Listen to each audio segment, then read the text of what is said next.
Oh, I'm very much from Bengaluru. I was born here in Vanivilas Hospital. My father was a textile mill manager in a mill called Minerva Mills, which is on Magadi Road. And today I live in Koramangala. And in between, I've lived both in Jayanagar and in BTM layout.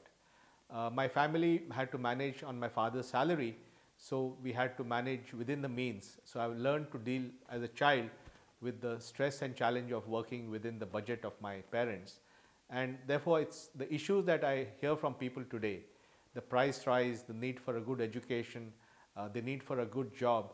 All these are issues that were very familiar to me when I grew up. Well, actually my background is very ordinary.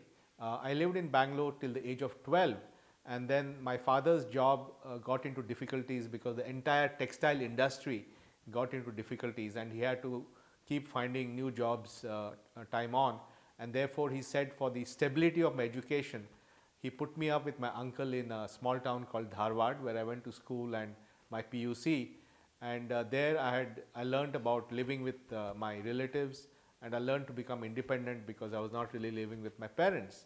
And then I wanted very much to go to IIT because I felt that was the best way for me to go ahead.